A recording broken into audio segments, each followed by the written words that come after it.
I heard my son whisper, "Don't worry, he's asleep," and he didn't know I was standing on the other side of the door. When I look back, that was the moment everything changed. If you're watching this, tell me where you're from or what time it is. It happened at 2:13 in the morning. I woke up because the house felt too still, one of those silences that makes you aware of your own heartbeat. I stepped out into the hallway to get a glass of water. The lights were off everywhere except a faint glow under the guest room door. I thought maybe Daniel, or his wife Laura, couldn't sleep. That wasn't unusual. But the way Daniel's voice sounded low, controlled, almost rehearsed made me stop walking. "Just stick to the plan," Laura replied. Her voice had the same sharp edge, like a knife pressed flat against a table. Not cutting yet, but capable. I stood there, barefoot, on the cold wooden floor, my breath slowing on its own. I've lived long enough to recognize when something is wrong without needing a full explanation. Parents know the sound of their child's fear, and they know the sound of their child's calculation. What I heard wasn't fear, it was coordination. I leaned slightly closer. Not enough to make the door creak, but just enough to hear Daniel take a slow inhale. He only did that when he was preparing to lie. The same inhale he used as a boy before telling me he didn't break the window, even though the baseball was still rolling on the floor behind him. Except now, this wasn't a broken window. This was something else. Something heavier. Their voices faded into a rustle of movement, maybe shifting papers or clothes. I didn't want to be caught eavesdropping, not yet, so I stepped away and walked to the kitchen like I originally intended. I let the routine calm my hands. Glass from the cabinet, water from the filter, sip, place it down. Ordinary steps in an extraordinary moment. From where I stood, the reflection in the microwave door showed the hallway behind me. I watched as the guest room light snapped off. A beat later, I heard footsteps, careful, hushed, and then silence again. I didn't sleep after that. I laid in bed staring at the ceiling, listening to the house breathe. Houses have rhythms, the expansion of wood, the hum of appliances, the distant rumble of pipes. But between all those sounds, I kept replaying Daniel's whisper.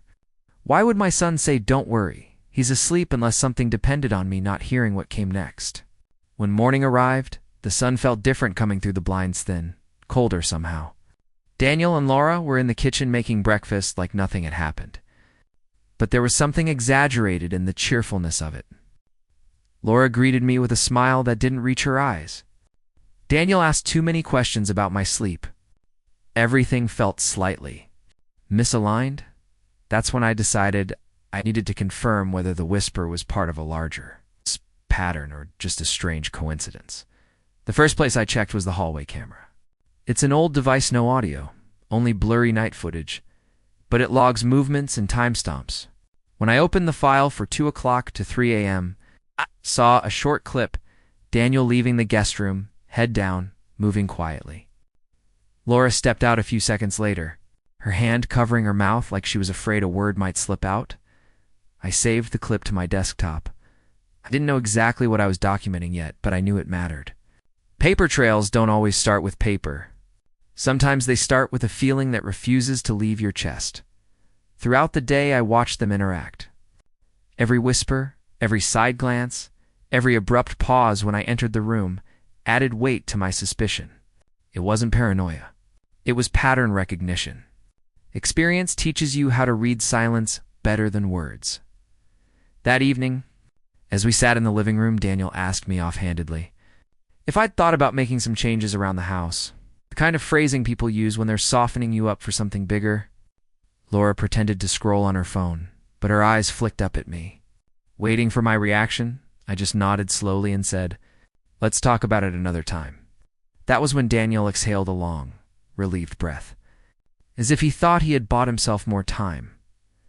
But I had heard his whisper, and I was listening now in a way I hadn't before. That night, before I went to bed, I stood again in the same hallway where I'd first heard them. Same darkness, same still air. Except now, I wasn't the one being observed. I was the one observing. And deep down, I sensed this was only the first crack in something much larger. The kind of crack that eventually reveals the truth hiding behind the walls.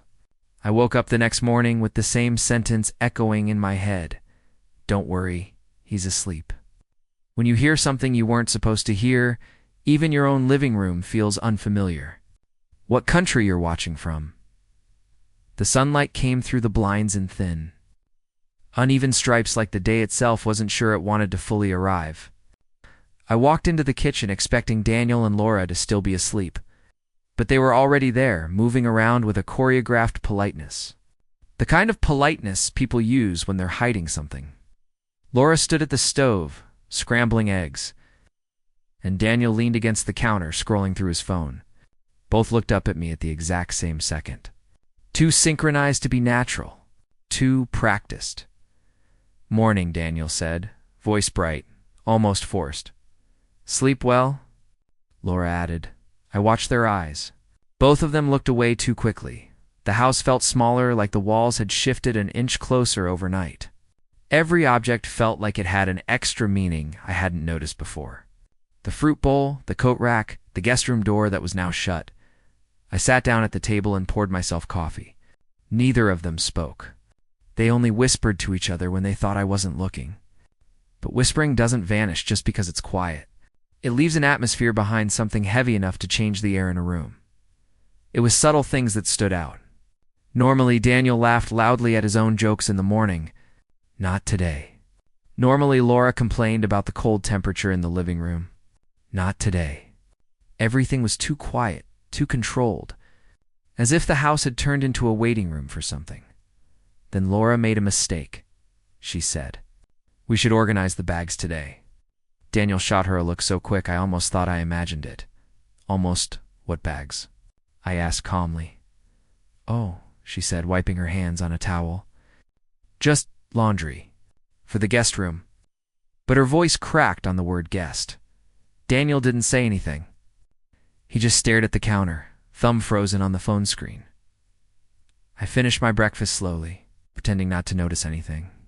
But my mind was running in the background, quietly tracing every unusual detail. This wasn't just awkwardness. This was preparation. People who plan something always reveal themselves in the small things after breakfast. I walked down the hallway, and for a moment I stopped outside the guest room door, the same door behind which I'd heard their midnight whisper. It was closed, but a thin strip of paper was stuck underneath. Not sticking out enough to be obvious, but caught in the airflow just enough for me to notice.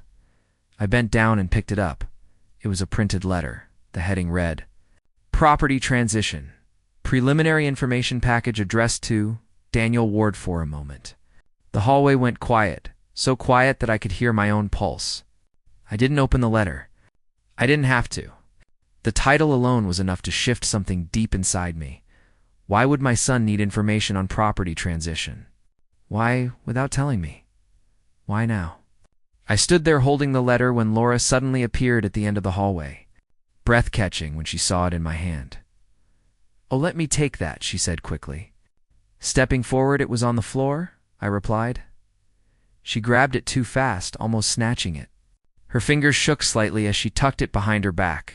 "Just paperwork," she said, voice tightening. "Of course," I answered, letting her believe I believed her. I didn't. Something was happening inside my own home, and I realized I wasn't part of the conversation. I was the subject of it. Later that day, I went to my office to think. I wasn't angry. Anger clouds judgment. I sat at my desk, listening to the faint hum of the ceiling fan and watching dust float through a shaft of light. I needed clarity, not confrontation. I thought about the letter's wording. Preliminary information package. That meant they weren't in the final stages. They were preparing, planning, positioning. As I reviewed the moment again in my mind, a quiet certainty settled in my chest. I needed to start paying attention to everything, even the things that looked harmless. That's when the moment arrived. I pulled out a small notebook from my drawer, the kind with stitched pages and a worn gray cover in. I wrote down the exact timestamp, the wording on the letter, and Laura's reaction. Documentation isn't just about evidence. It's about clarity. It's about seeing patterns before the patterns see you. When I closed the notebook, And cracks always lead somewhere. I started noticing it the very next day, the way conversations seemed to end the moment I walked into a room. I didn't need to hear words to know something was being protected from me. When the people you love start lowering their voices, the walls felt a shift inside, not dramatic, just a quiet readiness. A sense that something bigger was unfolding behind closed doors. That evening, when we all sat in the living room, Laura kept checking her phone. Daniel kept glancing at me, the way someone looks at a fuse they're worried might ignite too soon. And I knew, without a doubt, that the whisper wasn't an isolated moment. It was the first crack, and cracks always lead somewhere. I started noticing it the very next day. The way conversations seemed to end the moment I walked into a room. I didn't need to hear words to know something was being protected from me. When the people you love start lowering their voices, the walls begin talking for them. The time where you are, it began with Daniel stepping outside more often than usual. He'd take his phone with him, walk onto the porch, and shut the door quietly behind him. That alone wasn't strange. But the way he positioned himself back, turned toward the living room window, shoulders curled inward, hand covering his mouth, told a different story. Once I passed the front window just as he was speaking. His expression wasn't casual. It was focused, calculating, as if he was negotiating something. When he noticed my silhouette behind the glass, he immediately pretended to be checking the weather. I just nodded at him and walked away, acting like I hadn't seen anything. Laura was no better. She'd walk into my home office with the excuse of looking for a charger or a book she'd accidentally left on my shelves. But her eyes scanned the room in a way that didn't match her words. She wasn't browsing. She was inspecting. Every time I entered, she'd step away from the desk a little too quickly. The strange part was how normal everything looked on the surface. The house was still tidy. The routine still existed. We still shared meals. But something essential had shifted beneath that routine, like a quiet leak behind the walls that you don't notice at first, until the structure begins to change shape. Around midday, I walked out to check the mail, and my neighbor, Benjamin, happened to be outside watering his plants. He's the kind of man who's always aware of what's happening on the street, not nosy, just observant. "You all right, Michael?" he asked casually. "Yes. Why?" "Well," he said, lowering his voice, "your son was out late last night. I saw him standing by his car, talking to someone. Didn't recognize them. Looked serious. I didn't react. Instead, I simply asked, 'What time?' 'Close to midnight,' he replied. Interesting. Midnight was 1 hour before I heard the whisper. I thanked him and walked back inside. The air felt heavier now, like the house carried a secret that had grown overnight by late afternoon. I noticed something else. Daniel's phone had a new lock pattern. A small change, but changes like that don't happen without reason. Especially when they come after whispered conversations at 2 a.m., I stayed quiet. Observation gathers more truth than confrontation. It was around evening when they arrived. Every month, I receive a detailed phone bill for the shared family plan, a simple document, but one that captures every call, every timestamp, every repeated number. That day when I opened the email, I didn't skim it as usual. I opened the PDF and expanded the columns. There it was, Daniel. 11 calls in the last 72 hours. All to the same law office. Durations, 9 minutes. 16 minutes, 4 minutes, 22 minutes. The calls lined up almost perfectly with the nights he went outside. Almost perfectly with the night. I heard the whisper. I stared at the screen for a long moment. Not shocked, just confirmed. My suspicion wasn't a story my mind was inventing. It was a pattern being built, piece by piece. I printed the bill, slid it into a folder, placed it gently in the drawer of my desk. I didn't know the full picture yet. I had one clear fact. My son was speaking to a lawyer, without telling me. Not for himself, but about me. Later that evening, Daniel walked back inside after yet another quick call. He looked startled when he saw me standing in the hallway. The phone was still in his hand. Screen lit up. "Everything okay?" I asked. Double quotes. Yeah, just work stuff," he replied quickly, but I'd raised that boy. I knew his voice when he was telling the truth, and I knew his voice when he was building a narrative. That night I lay in bed again, listening. Not for whispers this time, but for silence, the kind of silence created when people are planning something they don't have the courage to say out loud. A few minutes before midnight, I heard Daniel's footsteps passing my room. He paused outside my door. I didn't move. I let the moment stretch like a thread about to snap after a few seconds. He walked away. I knew now that the whisper wasn't an accident. It was a hint. A small opening into a larger plan. And tomorrow, that plan would reveal its next piece, not through what they said, but through what they left behind. I've always believed that the truth doesn't shout. It just waits for the right piece of paper to reveal itself. And that morning, the truth was sitting on my kitchen table before anyone else woke up. How your day is going so far? The house was unusually quiet. Not peaceful, quiet, strategic quiet. I walked into the kitchen expecting the usual hum of the refrigerator and the soft tapping of Laura's early texts. Instead, the room felt paused, like a stage, before a character enters. On the table, next to Daniel's half-finished mug from the night before, was a single folded slip of thermal paper, a receipt at first glance. It looked ordinary white, creased, slightly faded at the edges from being in someone's pocket. But Daniel never left receipts lying around. He always threw them out instantly, almost obsessively. That alone made me pause before touching it. I opened it carefully. Small details reveal big truths. Storage depot, rental REN, AOL, unit number, 1 for BPAID by Daniel. Ward time, 11:34 p.m. Date, the night of the whisper. For a moment, the kitchen faded into the background. The numbers pulled everything else into a narrow tunnel of clarity. Daniel had been at a storage facility less than 2 hours before whispering, "Just stick to the plan." I felt my breath leave, meant not in shock, but in confirmation. People don't rent hidden storage units for casual reasons. They store what they don't want others to see, and this wasn't new. The receipt indicated it was a renewal, meaning the storage unit had already existed long before the whisper.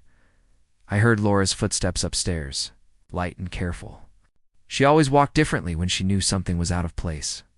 I folded the receipt gently, slid it into my pocket, and sat at the table like nothing had happened. When they both came downstairs a few minutes later, they moved around the kitchen with unnatural precision. Daniel opened the fridge, then closed it without taking anything. Laura wiped an already clean counter. They kept glancing at the table, searching for something that used to be there. "A receipt," Laura finally asked. "Did you see anything on the table this morning?" Her voice was too casual, too rehearsed. "I saw breakfast things," I replied, rinsing my mug. "Nothing important."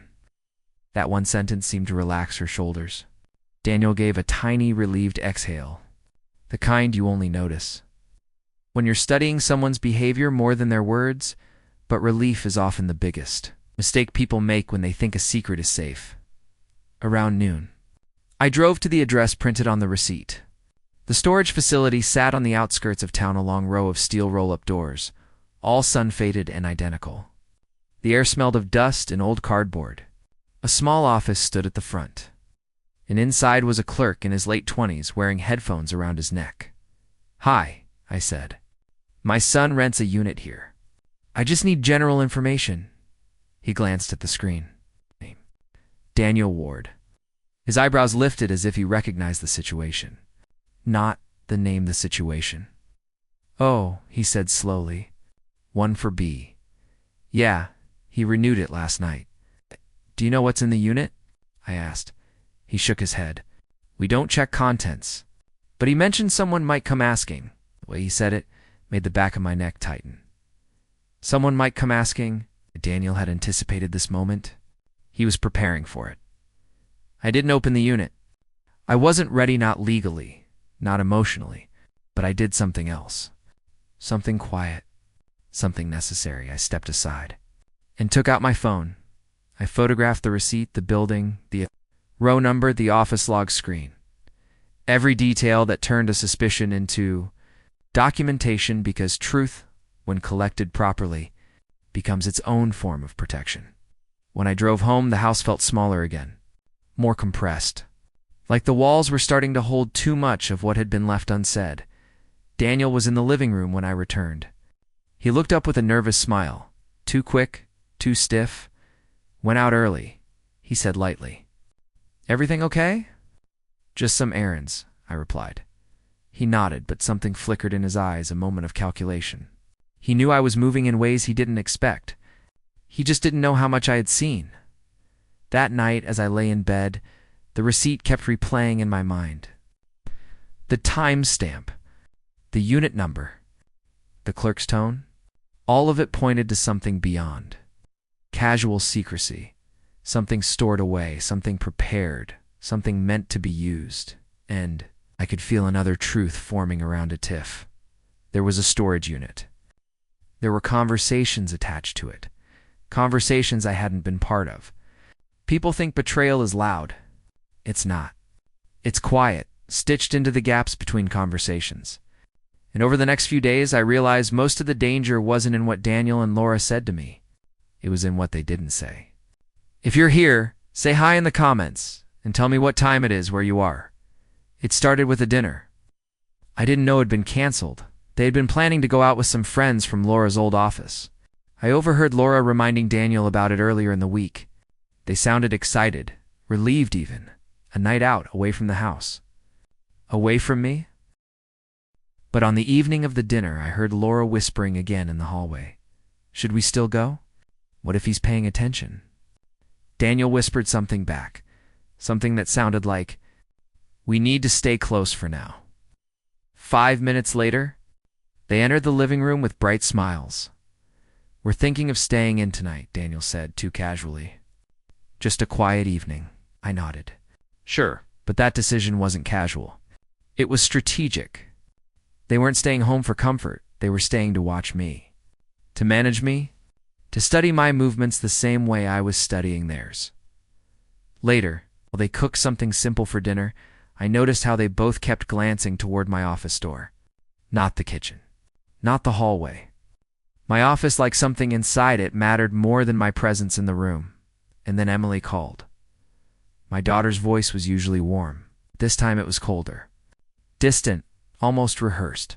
Dad, she said, Daniel told me you've been overwhelmed lately? Overwhelmed? I repeated. By what? There was a pause. He didn't want to blame you. He said you've been forgetful. Irritable. I felt the words settle in my chest like stones dropped into water. Forgetful. Irritable. The kind of words. Used in narratives, not truth's frameworks, Emily. I said softly, has he told you anything specific? No, she answered quickly. Just that he's worried about you. Worried, interesting choice of word. Daniel and Laura were building something, not physically, not financially, verbally, emotionally. A story. A version of me that could justify something larger behind the scenes. After the call, I sat alone for a moment, letting the silence settle around me. Not in defeat, just in observation. Because silence reveals more than arguments ever could. Later that night, I found something that confirmed my suspicion. Laura had left her bag on the hallway bench. Not open, not careless, just resting there. But a corner of a business card stuck out from the small pocket. White, clean, printed with delicate lettering. Dr. Ethan Miles, Clinical Psychology, turned it over. On the back, written in Laura's neat handwriting, was a time and date 2 weeks ago. A session. Not for her. Not for Daniel. The notation read, discussion about Michael. I wasn't angry. I wasn't even surprised. I was disappointed. They didn't talk to me about their concerns. They talked around me, about me, without me. That's how narratives are built. Through conversations that never involve the person at the center of them. This was the I needed. I took the card to my office and opened my notebook. The one where I recorded every timestamp, every whisper, every detail. I wrote down exactly what I saw. Dr. Ethan Miles' therapy card. Appointment regarding me. Date 2 weeks ago. Each entry wasn't a reaction. It was a form of self-defense, a documentation of the truth before someone else rewrote it. The next morning, I asked Daniel casually, "Everything okay lately?" He hesitated. "Yeah, why?" "You've been having a lot of conversations," I said. He froze for half a second, just long enough for me to notice. "Just work stuff," he replied quickly. There it was again, deflection, avoidance, the scaffolding of a narrative. It's carefully being built around me. The tension grew throughout the day. I noticed Daniel whispering with Laura in the backyard, their voices low but urgent. I noticed how they stopped talking the moment the sliding door opened. I noticed how the house felt like a stage where I wasn't an actor, just the subject of the script. But the moment that stayed with me came later that night. When I passed the guest room door and heard Laura say, "He's not asking anything." That's worse. That single sentence revealed more than they intended. They weren't waiting for me to confront them. They were waiting for me to confirm their story, and I hadn't, which meant their plan needed to shift before going to sleep. I wrote one quiet line in my notebook. They're preparing the ground for something bigger. I didn't know what it was yet, but I knew this. The next thing I found would not be a whisper. It would be something hidden, intentionally hidden. I've always believed that danger doesn't enter a home. Loudly, it seeps in through small, unnoticed openings. And that week, it slipped into my life through a single click on my own computer. What city you're in right now? It happened on a quiet afternoon. The kind where the house feels sleepy and the air hangs a little heavier than usual. Daniel and Laura had gone out for groceries, leaving the house strangely hollow. I walked into my home office, more to clear my mind than anything else.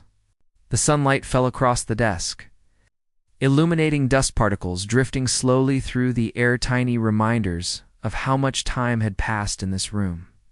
I sat down, opened my laptop, and something immediately felt wrong. The desktop icons weren't where I usually arranged them. A few windows had been closed that I never closed. And there was a faint, almost invisible highlighting around a folder called Archive, a folder I hadn't touched in months. People. Leave digital fingerprints without. Knowing it, a recently opened file, a shifted icon, a faint highlight. It took me less than 2 seconds to understand someone had been in my computer. Laura, she was the only one who kept walking into my office looking for something. The only one who always left quickly when I entered. The only one who cared more about the desk drawers than the bookshelves. I clicked on the archive folder inside.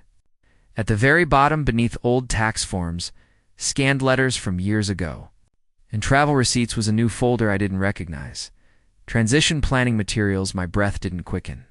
My hands didn't shake. I just felt a quiet shift inside my chest, like a curtain being pulled back to reveal a stage I never agreed to step onto. I opened it. Inside were PDFs, articles, downloaded documents, and screenshots. Each one chilled me, not because of what they said, but because of why someone had collected them. How to support an elder during cognitive decline. Signs. An older parent cannot live alone. Legal steps for emergency property transfer. Checklist titled 7. Stages before filing capacity concern. The 7th stage was BOLDED. And it read, trigger the emotional event. My office went silent. My entire house went silent. This wasn't concern. This wasn't care. This wasn't family. This was strategy. Every whisper, every staged conversation, every sudden worry about my behavior, it wasn't random. It was part of a sequence, a plan decline that they could document, present, and weaponize. And Laura had hidden the folder in a place she assumed. I'd never noticed buried under years of ordinary documents. That meant she'd spent time here. Minutes, maybe hours, breathing the same air I breathed, planning how to erase the version of me I knew myself to be. I scrolled further. Near the bottom of the folder was a PDF that made me lean forward slowly. It was a downloaded guide titled, Checklist for Preparing the Home for Transition. Except this PDF wasn't just downloaded, someone had annotated it. And the annotations weren't typed. They were handwritten in Daniel's handwriting. I recognized the slight tilt of the letters, the way he made the lowercase g, the faint pressure shift when he wrote quickly. A wave of clarity washed over me, not anger, not panic, just certainty. Daniel wasn't being pressured. Daniel wasn't confused. Daniel wasn't following someone else's lead. He was participating. I leaned back in my chair and let the silence expand. Soft, steady silence, the kind that fills your lungs and tells you the truth is deeper than you expected. This was no longer just whispers or suspicious calls. This was documentation, evidence, a blueprint that came naturally. I plugged in my external drive, a small encrypted device. Hadn't used in months, and began copying every file. The PDFs, the articles, the checklists, the annotations, even the folder structure itself. Every move was quiet, methodical, precise. I wasn't reacting to their plan anymore. I was recording it. When the transfer finished, I closed everything, reset the folders last, opened a timestamp using a simple system command, and returned every icon on the desktop to exactly where it had been. No trace, no alarm, no hint that I had seen behind the curtain as I left the office.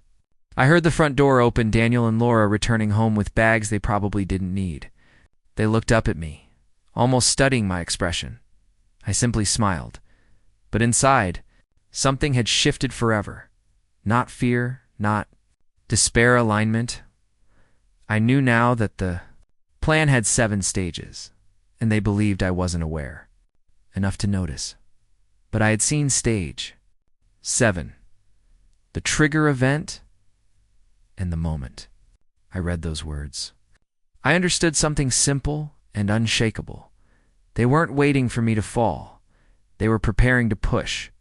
There are moments in life when you feel the air tighten, like the whole room is holding its breath, waiting for something to happen. That morning felt exactly like that. They wanted a trigger. They almost got it. The time on your clock right now, it started with something small. Daniel walked into the kitchen with a stiffness he couldn't hide. His shoulders were too square, his smile too stretched, his eyes too alert. He wasn't calm. He was preparing for impact. Laura followed him a moment later, carrying a mug she didn't drink from. People always hold objects when they're nervous. "Morning," Daniel said. Voice soft in that deliberate way. People speak when they're trying to sound reasonable. I nodded, kept my expression neutral. "Morning." He waited for me to sit before he spoke again, another sign that this was planned. "Rehearse, Dad," he began. "I feel like we haven't been communicating well lately." "I just listened," Laura added. "We think you might be under a lot of stress." Stressed, another narrative word, Daniel continued. "Sometimes when we talk to you, you seem forgetful." There it was, their first attempt to pull me into the script they'd been writing. "I'm fine," I replied calmly. And that was the problem. They didn't need me to be fine. They needed me to react, to raise my voice, to question. To panic, that would be the emotional trigger, the moment they could document, report, present. So when I didn't react, something flickered across Daniel's face. Confusion first, then frustration. He glanced at Laura. A subtle signal she understood. She shifted her tone, making it sharper, more provoking. "Michael, last night you misplaced your keys. And you forgot where you put your glasses last week." I almost smiled, but I didn't. Forgetting where you set something down isn't decline. It's human. But they weren't offering examples to help me, or trying to provoke me. They needed instability. They needed a moment they could call an incident. I stayed steady. I found both, didn't I? Laura froze. Daniel exhaled sharply. Silence filled the kitchen. Heavier than before, then Daniel made his move. He pushed his chair back, abruptly, loud enough to sound aggressive, but subtle enough to seem accidental. He widened his eyes, pretending to be startled by his own movement. "Dad, why did you stand up like that?" he asked, except I hadn't stood up. I was still sitting, hands resting on the table. He blinked awkwardly, realizing his mistake. He'd tried to escalate something that didn't exist. Tried to plant an emotional spark he couldn't ignite. I remained calm, almost gentle. "Daniel." I didn't move. Laura's face turned pale. The script was unraveling.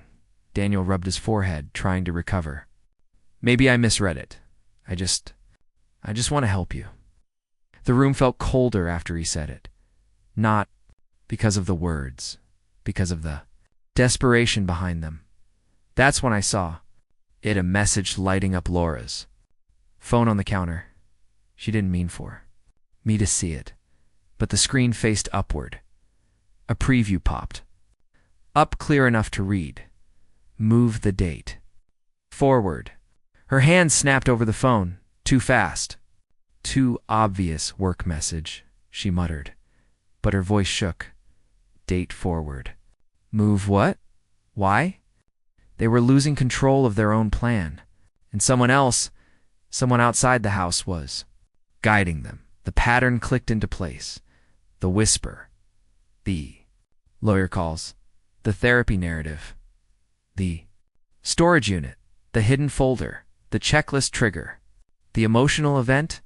They'd tried, failed, and now someone was instructing them to accelerate. I stood slowly, not in anger. Just in awareness. Is everything all right? I asked Laura. She avoided my eyes. It's nothing. Daniel stood as if readying himself again. Dad, maybe we should talk to someone. A professional. Professional. Another narrative word. I'm okay, I said, and I was. He wasn't.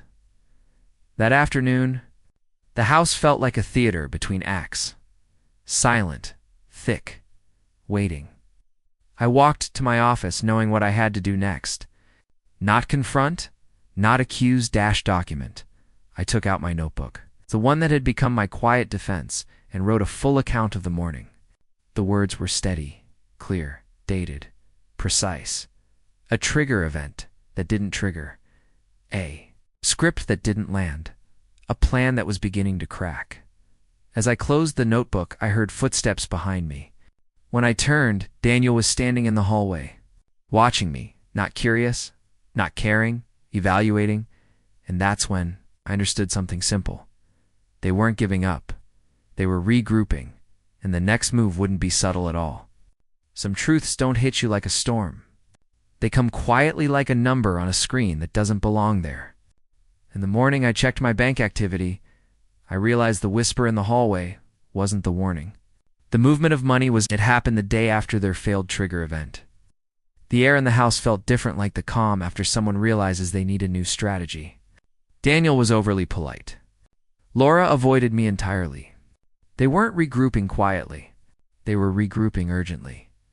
So I followed a rule I've lived by for years when behavior changes. Check the numbers. I logged into my online banking with the same calm I used for everything else that week. No suspicion. No fear. Just procedure. The screen loaded slowly, the way it always did on a quiet Sunday morning. At first glance, nothing seemed unusual. Then my eyes dropped to the activity list, and there it was. A withdrawal. Large. Labeled Family Transfer. Processed at 11:12 p.m., the night after the whisper. My heartbeat didn't spike. It just steadied when things make too much sense. That's when they become frighteningly clear. It wasn't the amount that hurt, it was the intention behind it. I opened the details. The funds had been moved out in 3 steps. 1 immediate withdrawal. 2 scheduled transfers for the upcoming week, each one matching a pattern from the documents. I found in the hidden folder. Stage 4. Consolidate assets. I sat back in my chair, letting the realization settle. Not emotionally. Logically. Daniel and Laura weren't just building a narrative. They were building a foundation. A financial foundation to justify something bigger, something legal, something permanent. When they came back downstairs, I was still sitting in the living room. The television was on, but muted. The bank tab still open on my laptop. I didn't close it when I heard Daniel's footsteps approaching G. Simply shifted the screen slightly so he couldn't see the reflection. He walked in with a rehearsed smile. Morning. Dad, want breakfast? I'm all right, I said. He hesitated too long before asking, Everything okay? Everything's clear, I said. That sentence made him flinch. He tried to hide it with a laugh.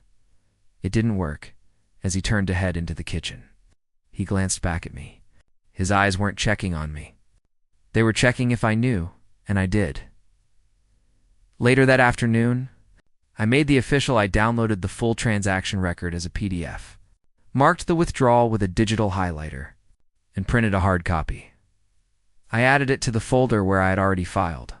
The forged signature analysis, the hidden folder screenshots, the therapy card, the storage receipt, the late-night call, logs piece by piece. I was building the truth, and the truth was forming a shape. Meanwhile, Daniel spent the whole day pacing around the house, pretending he was on work calls. His voice was low, urgent. He walked into the backyard 3 times, then the driveway, then the guest room. Every call had the tone of a man losing time, a man being told to move faster by evening. Laura finally broke the quiet. She appeared in the kitchen doorway, arms folded, watching me with an expression she didn't want me to interpret. Michael, she said with a softness that didn't match the situation. You know, you can talk to us if something's wrong. Her voice tried to sound concerned, but her eyes were measuring me. I smiled gently. Thank you, but I'm fine. She blinked once, twice, then slowly nodded. The conversation was over before it even began.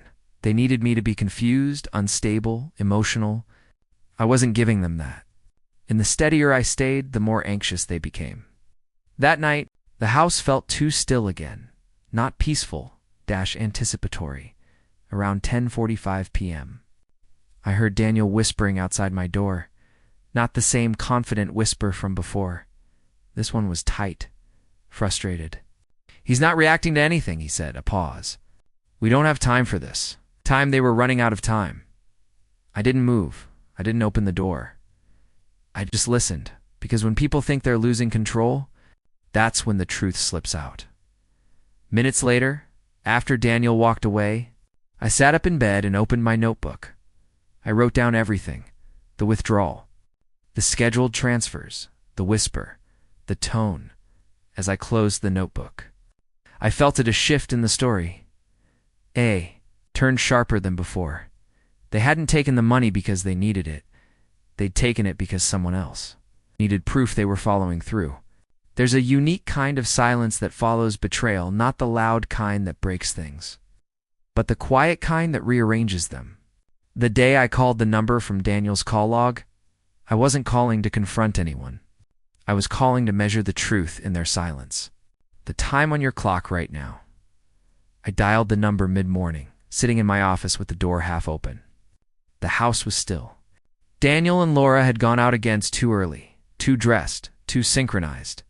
They were moving with urgency now. Urgency always exposes intention. The law office answered on the second ring. Good morning, Whitmore and Green Legal Services, a soft voice said. How may I help you? I kept my tone even. Yes, I'm calling regarding some recent communications with my son, Daniel Ward. There was a pause, not of confusion, but of recognition. Oh, Mr. Ward, she said, her voice dipping into a tone. People. Use when they realize they've said something they shouldn't. We've been expecting your documents. Expecting my documents. I didn't. Let the sentence show its weight on my face. I simply leaned back in my chair, steady. Is that so? Yes, she continued. Your son said you were preparing the necessary forms. I see. Another pause. This one heavier, she added quickly. I can connect you to the attorney handling your case, my case. I repeated gently. Silence again, a longer one this time. Yes. Regarding the emergency estate transition, she said finally, as if the words themselves made her uncomfortable. Emergency. Estate. Transition. They were treating me like a problem. Already in motion. A file already open. A process. already underway, but I hadn't signed anything.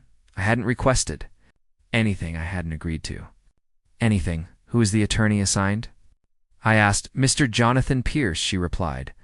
Another name for the growing pattern. Can you tell me what documents you've received? I asked. I'm afraid I can't disclose client materials, she said quickly, unless you're the one who submitted them. Her voice carried subtle caution, not toward me, but toward the situation. I understand, I replied. Could you at least confirm if anything was filed with my name? A hesitant breath on the other side. Then yes. There. Are preliminary forms associated with you? Signed? I asked. Yes. My fingers tightened slightly around the phone, just enough that the leather of my chair creaked. Signed, the forged signature on the form. The one Daniel didn't want me to see. The one Laura snatched away. The one that had opened the door to everything else. Could you send me copies of any documents with my name? I asked. We legally must provide that if requested by the named party, she said. I'll email them shortly. Her voice had shifted, more delicate, more careful.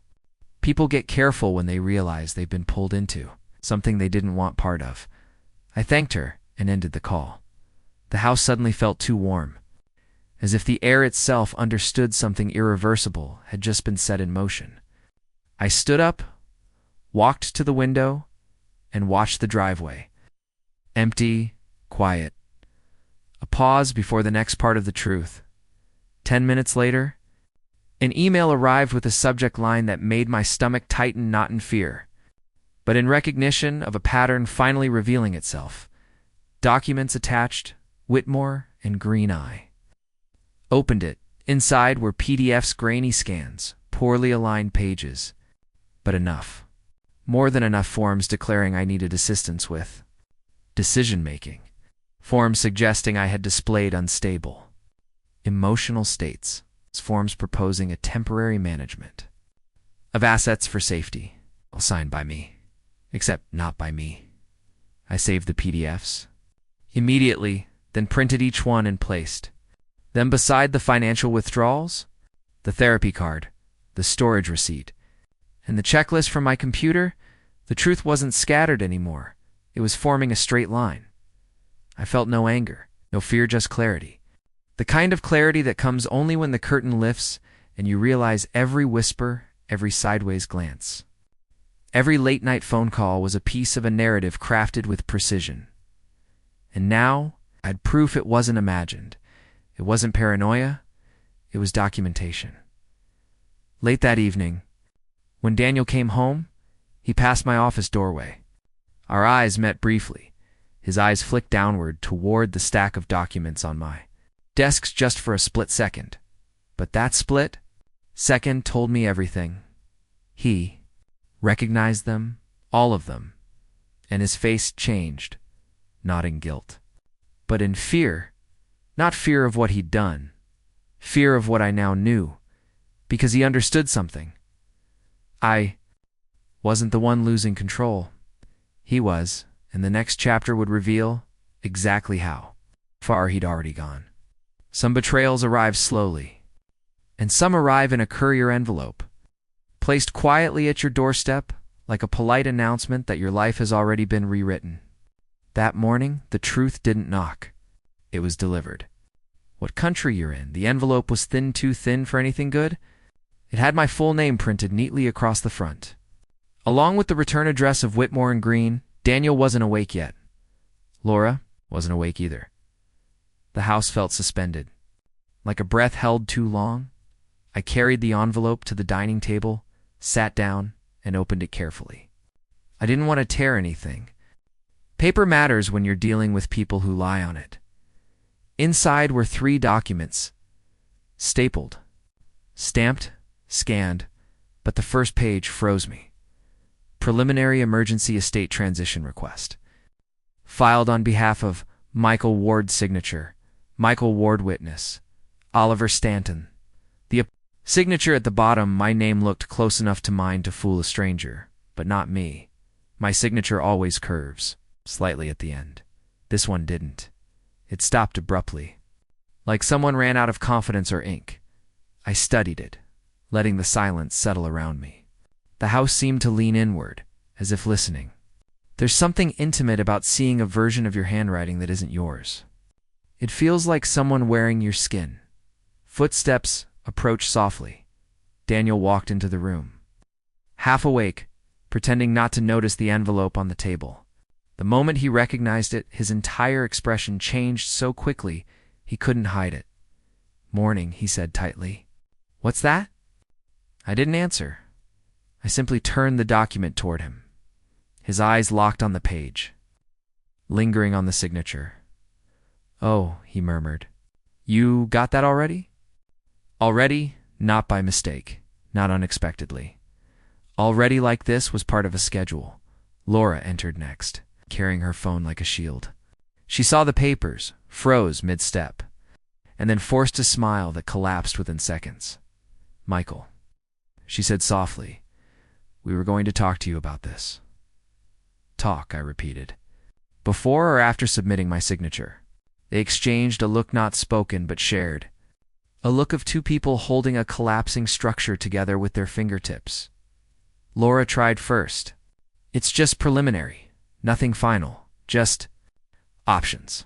"Options," I echoed, keeping my tone calm. Daniel added quickly, "We thought it might help, you know." "With planning?" I said nothing. People reveal the most when they're trying to fill silence. Daniel reached for another page and flipped it over, as if he could somehow rearrange its meaning. "It's not a big deal. It's just a starting point." But the forged signature wasn't the worst part. It was the witness listed Oliver Stanton A name that didn't exist. Not in our neighborhood. Not in any directory. Not anywhere I checked a phantom witness for a fabricated signature. I leaned back and asked one simple question. I already knew they couldn't answer without exposing themselves. "When did I sign this?" Daniel's mouth opened, then closed. His face tightened. His eyes flicked upward, searching for a timeline that didn't exist. Laura stepped in clumsily. "It was last month," but Daniel whispered, No. It was the beginning of this month. 2 stories, 2 timelines, 1 forged signature." I didn't raise my voice. I didn't confront them. I didn't accuse. I just looked at both of them with quiet clarity. The kind that makes people shift uncomfortably, because truth doesn't need volume to be heard. Then I stood, walked to my office, and retrieved my notebook. I placed it on the table, open to the page where I had documented the exact dates I was with them, dates that contradicted everything they were claiming Laura's. Face drained, Daniel swallowed hard. I didn't need to say the words. The paper spoke for me. That came next. I scanned the document using a digital signature analysis tool, a simple program that highlights pressure, points, and handwriting curves in red text. The program displayed signature mismatch, 78%. Probability. I printed the analysis and slid it beside the forged form. Daniel stared at it as if it were a verdict. In many ways, it was. The room grew so quiet I could hear the refrigerator humming in the background, and beneath it, something else panic, trying to stay quiet. Finally, Daniel whispered, "Dad, you're misunderstanding." But I understood perfectly. I understood that the plan had started long before I heard the whisper. Understood that they thought I wouldn't question anything. I understood that they believed silence was the same as weakness. They were wrong. I closed the folder gently, stood, and walked toward my office. Behind me, I heard Laura's voice break in a whisper. "What do we do now?" Daniel didn't answer. He didn't need to. I already knew. Some lies are bold. Others hide in plain text. The name on that forged document, Oliver Stanton, was the quietest lie I'd ever seen. And quiet lies are the ones that reveal the most. "How your day has been so far?" After Daniel and Laura retreated into whatever corner they used to regroup. I sat alone at the dining table with the document spread out in front of me. The forged signature was disturbing enough. But the witness name, that was different. A witness is supposed to be a person, a presence, a proof. This one was a ghost. I took a slow sip of water and studied the name again, letting my eyes trace the typed letters. Oliver Stanton. Clean, neutral, manufactured. People who lie often choose names that sound ordinary, enough to blend in names that don't attract questions. But I've lived on this street for 15 years. I know every neighbor. I know their kids, their cars, their habits, their dogs, and there had never been an Oliver Stanton. Opened my laptop and began a quiet search. Not aggressive, not desperate, just methodical, homeowners registry, local property, records, neighborhood association listings, public, directories, reverse phone lookups. Nothing. Not a single trace of anyone named Oliver Stanton within a 10-mile radius. My street wasn't big. My town wasn't large. There was no way a witness could stand beside my signature, fake or not, without existing somewhere in the local record. The longer I searched, the calmer I felt. There's a strange comfort in clarity, even when the truth hurts. Midway through my search, the doorbell rang. It was Benjamin, my neighbor, the one who always watered his plants with the consistency of a metronome. He gave me a small nod, hands tucked into his jacket. "You all right, Michael?" he asked. I studied his face. Honest, curious, concerned, not in the way Daniel pretended, but in the way someone looks when they sense something beneath the surface. "I'm fine," I said softly. "Did you need something?" He hesitated. "Just a moment. Actually, something's been bothering me." "Can I ask you something?" "Of course." He took a breath. "Your son Daniel, he came by my house earlier this month. He asked me to sign something for him. Said it was for a harmless form. Something for insurance." Benjamin's eyes narrowed slightly. "It didn't feel right." I said no. My chest tightened, not in shock, but in recognition. "What did he want you to sign?" I asked. Benjamin shook his head. A blank witness line. There it was. The missing piece. The fallback plan. The attempt to turn a neighbor into a witness to something that never happened. "I'm glad you didn't sign," I said. "I didn't like the energy around it," he replied quietly. He looked. Rushed. Pressed for time. Just like the whisper behind my door. Just like the midnight phone calls. Just like Laura's message. Moved the date forward. They were trying to assemble a witness the same way they forged my signature clumsily. Desperately, after Benjamin left, I went back to my laptop and I printed the entire neighborhood directory, highlighting each resident, house by house, name by name, no Oliver Stanton. I placed the directory beside the forged form. Side by side, the truth was undeniable. The witness never existed. The narrative they were building had a hole so large it could swallow the entire plan. But the most revealing moment came later that evening. Daniel returned home first. He walked into the kitchen, saw me at the table with the papers spread out, froze. His eyes flicked from the forged signature to the empty witness name, to the highlighted neighborhood directory, to the printouts. That flicker only lasted half a second, but half a second is enough to see fear. "Dad," he said quietly, "you're misunderstanding everything." I didn't reply. Laura stepped in next, scanning the table like someone searching for an escape route. "What's all this?" She whispered. "A question," I said. "One you can answer if you like." They waited. "When," I asked calmly, "did either of you meet Oliver Stanton?" Silence. No panic. No argument. Just silence. The kind that tells you the truth doesn't exist. Laura finally spoke, her voice trembling. "It's complicated." I nodded. Complication usually means invention. Daniel clenched his jaw. Something tightening behind his eyes. Not guilt, but frustration. Frustration that the story they'd written for me was collapsing in front of them. He tried to recover.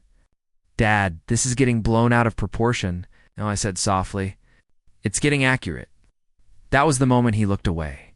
Not out of shame, but out of planning. I could see it.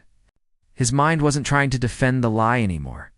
It was trying to replace it, as if the next move was already forming.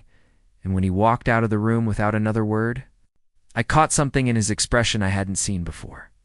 Determination not to apologize, not to stop, but to escalate. Sometimes the truth doesn't hide behind doors or in whispers. Sometimes it sits glowing on a kitchen counter, waiting for the wrong person to walk by. And that afternoon, I was the wrong person. What time it is where you are? The house was quiet in a way that didn't feel natural. Daniel and Laura had stepped out for what they called a quick errand. They didn't say where, and they avoided my eyes as they left. I didn't stop them. I didn't need to. The truth was already inside the house.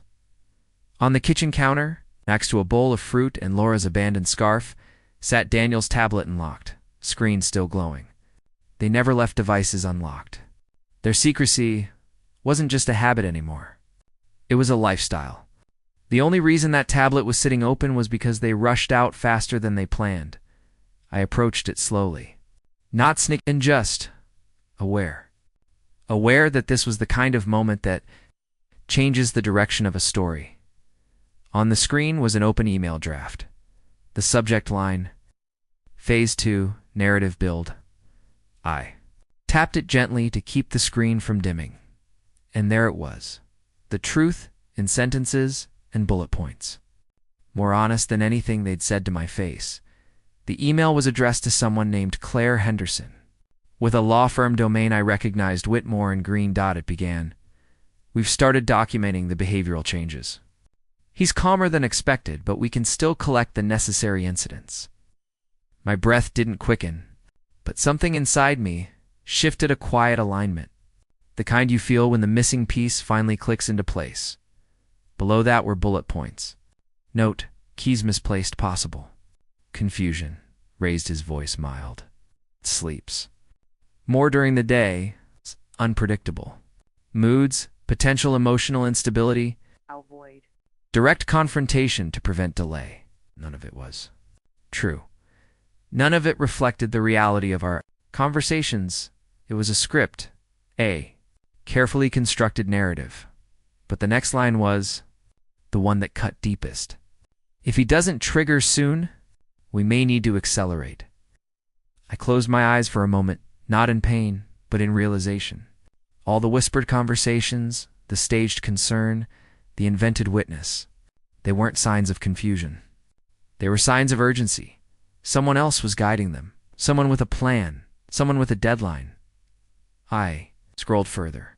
At the bottom were attached documents. Screenshots of text messages between Daniel and Laura. Transcripts of conversations. They planned to claim happened. Even a schedule. Labeled Friday, move him out. Friday, 3 days from now. This wasn't concern for my well-being. It was preparation for my removal that came. Naturally, I took my phone, angled it carefully, and photographed every page of the email. Every attachment. Every timestamp. Every detail that could later disappear with a tap of their finger.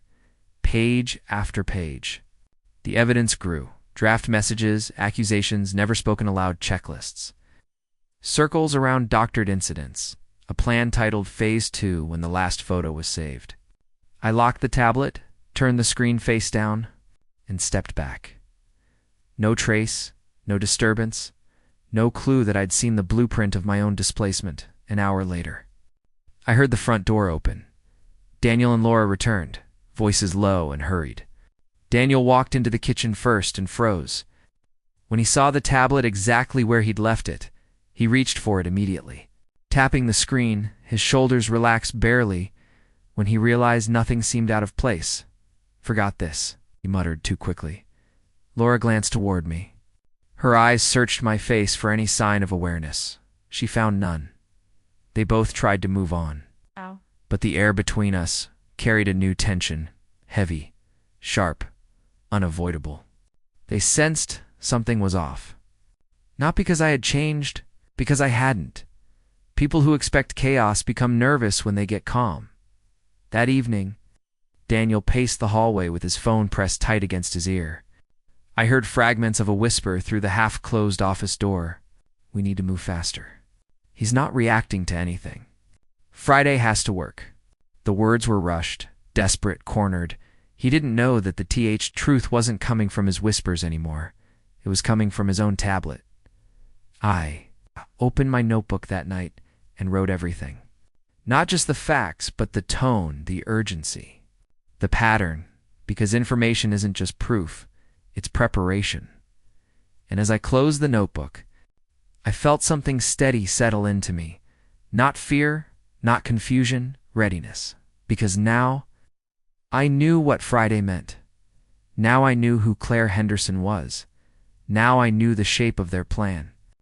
There are conversations you expect to be confusing. And then there are conversations that crack everything open with a single sentence. The morning I walked into Dr. Ethan Miles' office, I wasn't looking for comfort. I was looking for alignment. Your first name? His office sat on the second floor of a quiet building, tucked between a dental clinic and a small accounting firm. Neutral beige walls, soft lighting, a faint smell of peppermint everything. Designed to calm someone who needed calming, but I wasn't anxious. I was awake in a way I hadn't been in years. Dr. Miles greeted me with a steady handshake and an expression that carried more questions than assumptions. Michael Ward, he asked gently. Yes, come in. I stepped into the room, noting the small details framed art. A desk too organized to be natural, a single chair angled slightly toward the window, a place designed for truth, or at least the attempt of it. We sat across from each other, silence filling the first few seconds. He studied me carefully, not the way someone watches a patient, but the way someone reevaluates a story they've already heard. What brings you in today? He asked.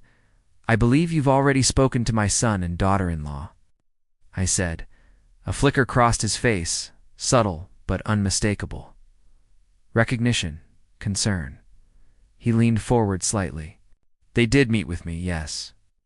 I nodded, and they discussed me. He hesitated. They expressed concerns about my memory? I asked, my stability? My emotional state? He didn't confirm it directly, but he didn't deny it either. I reached into my coat and placed a folder on his desk. Thin, simple but heavy with meaning. I need to know exactly what they said. Not because I want to confront them, because I want to understand the narrative that's being built around me. He exhaled slowly. Not relieved, careful, Michael. Their tone was unusual. How so? They weren't worried, he said. They were preparing. That single sentence hit harder than any accusation Daniel or Laura had made. Preparing for what? I asked. He folded his hands. They claimed you were becoming unpredictable, forgetful, that you were showing signs of emotional volatility. I let that sit between us for a moment. Like a piece of paper placed on the table that neither of us wanted to touch. Did I seem unstable to you when I walked in? I asked quietly. No, he said immediately. Not even remotely. I nodded. I already knew the answer. But hearing it out loud mattered, he continued. There was something forced about the way they described you, as if they were following a script. I tried to redirect the conversation toward genuine concern, but they kept referencing the same rehearsed examples, rehearsed prepared, aligned with the checklist I found in the hidden folder. Did they mention a timeline? I asked. A timeline? He frowned. Actually, they did ask how quickly assessments could be processed if things escalated. That's not normal. Oh. It wasn't, but it fit perfectly with everything else. The moment arrived naturally. I slid a small envelope across the table. Would you be willing to provide a written evaluation of me? A statement confirming my cognitive clarity? He looked at me for a long moment, not suspiciously, but thoughtfully. Then he nodded. Yes, I can do that, and I will. He opened the envelope to skim the papers and side notes I'd prepared documenting my recent observations. Dates, times, screenshots, evidence of my own stability. Your documentation is very thorough, he said. I've had to be. He sat back, the weight of the situation settling into his expression. Michael, I need to tell you something else. I waited. When they met with me, they weren't asking how to support you. They were asking how to validate a claim. Calmness spread through me, cold, steady, absolute. It wasn't shock. It was comprehension. The final puzzle piece falling exactly where it belonged. What claim? I asked. That you're no longer capable of managing your own decisions. Silence filled the room.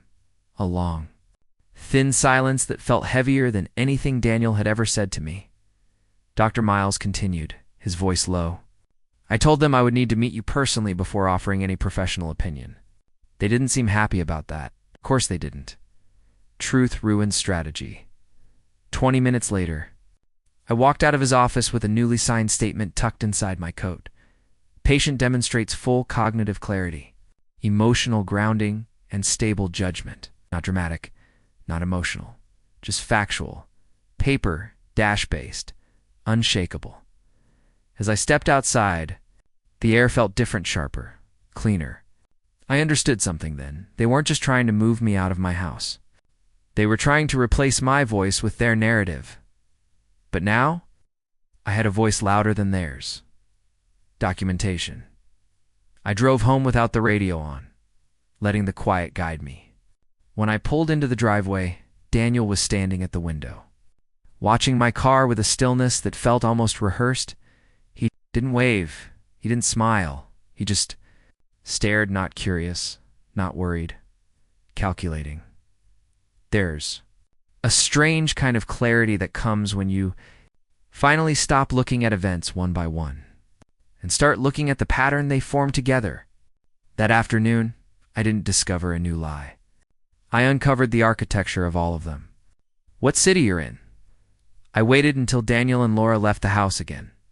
They didn't say where they were going, just mumbled something about meeting someone. They always spoke like that now. Short sentences. No details. No intention of including me. When the door closed behind them, the silence that followed wasn't peaceful. It was revealing. I walked into my office with the folder of documents I'd collected over the last week: receipts, call logs, forged forms, hidden emails, therapy notes, financial withdrawals. Each one alone was concerning. Together, they were something bigger, a map. I spread everything across the desk. Then I added more space. I needed clarity, not clutter. One by one, I pinned each document to the corkboard mounted on the wall, something I hadn't used in years. The kind detectives use in movies. Except this wasn't fiction. This was my life, my house, my son. And the more pins I added, the more the pattern emerged. I started. On the left side with the earliest event, 1, the first late-night call, 6 weeks ago, 10 minutes long. Unknown number. Point 2, the storage unit rental, same week, a renewal. Not a first payment. Point 3, the therapy meeting scheduled 2 weeks after. That without telling me. 4, the phase 2 email. Draft time stamped after the therapist. Refused to validate their claim. 5, the voice whisper behind my door exactly 1 week after the draft. 6, the forged signature submitted 3 days later. And then the most telling element. 7, the message Laura received. Move the date forward. Dates, schedules, phases, phases, nothing. Spontaneous. Nothing emotional, nothing. Rooted in concern, this was a timeline. A construction, a step-by-step blueprint of how to remove me from my own life. When I stepped back, the board looked like a quiet storm, thin lines of evidence connecting across time, each supporting the next. I noticed something else. Every event aligned with a phrase from that hidden folder on my laptop. Stage 1, establish behavioral concerns. Their therapy. Meeting. Stage 2, collect. Incidents. The false bullet points in the email. Draft. Stage 3, prepare supporting. Documents. Forged signature. Stage 4, consolidate assets. The bank. Withdrawals. Stage 5, secure witness. Testimony. The non-existent Oliver Stanton. Stage 6, file preliminary. Request. The packet in the courier envelope. Stage 7. Trigger emotional event. Their breakfast ambush. There. Attempts to provoke me their frustration. When I didn't react, every single step was accounted for. But what chilled me the most wasn't the precision of the blueprint, it was the timing of it. The plan hadn't started last week. Or even last month. It had started before they moved into my house. They hadn't come to help me. They'd come to prepare me for removal, for replacement, for reassignment. That wasn't concern, it wasn't support, it was ambition, or desperation, or both. As I studied the board, something caught my eye, one document I hadn't fully examined. A printed email Daniel had forgotten to delete from the trash folder. The subject line, "Once he's out, the house is ours." My fingers went still as I read it again. Not once he's safe. Not once we help him. Not once we figure things out. Once he's out. 3 words that revealed everything. I sat down, letting the weight of it settle, not to crush me, but to anchor me. There's power in knowing the full truth, even when it hurts. Especially when it hurts. Then came the most important one yet. I took a fresh binder, labeled it clearly, Primary Evidence, Version 1. Into it, I placed the complete timeline. The forged signature, the financial withdrawals, the witness directory, the therapist evaluation, the email photographs, the text message screenshots, the hidden PDF checklists, the storage facility receipt. I made sure everything was organized, numbered, chronological. Because people who lie rely on chaos. People who protect themselves rely on order. I closed the binder quietly. The sound felt final, like the last piece sliding into place. As I stood there, the front door clicked open. Daniel's footsteps. Then Laura's. They were whispering again. Low, hurried, anxious. Not confident whispers like before. These were the whispers of people whose timeline was collapsing. I heard Daniel say, "If this doesn't work on Friday, we'll need a different approach." Friday. Their deadline, their final attempt. I stepped into the hallway just as Daniel turned the corner. He nearly jumped when he saw me. "Dad didn't hear you there," he said. But I heard him, and for the first time he knew it. He could see it in my eyes. Wasn't inside their narrative anymore. I was outside of it, watching, documenting. Ready? People always talk about the day everything changes, as if it sneaks up on you. But Friday didn't sneak up on me. I felt it long before the sun rose, like the house itself was holding its breath. They designed Friday for me. What they didn't expect was that I'd be fully awake when it arrived. "What time it is where you are?" I woke before dawn. No alarm. Just instinct. The light outside was a pale blue, the kind that comes right before sunrise. When the world feels made of glass, fragile, reflective, quiet, I sat at the edge of my bed and listened. The house was still, but not peaceful. There's a difference. Down the hall, I heard faint movement, Daniel's footsteps. Then Laura's. They weren't whispering this time. Whispering had become too risky. They moved around like people preparing for an appointment they didn't want to miss. I took my time getting ready, showered, shaved, pressed my shirt. Not for them, for myself. The way a person dresses when they know clarity is coming. When I walked into the kitchen, Daniel nearly dropped the mug in his hand. "Morning," he said. Voice too cheerful to be real. Laura's smile was thin, the kind you use when you're trying to hide the shaking in your chest. "Morning," I replied, sitting down. "Big day today." Daniel froze for a fraction of a second. "What makes you say that?" "Just a feeling." He exchanged a quick look with Laura. The plan was supposed to catch me sleepy, passive, confused. Instead, I felt more grounded than I had in weeks. We ate in a silence filled with unspoken calculations. Around 9 a.m. Daniel cleared his throat. "Dad, we were thinking we should go out today.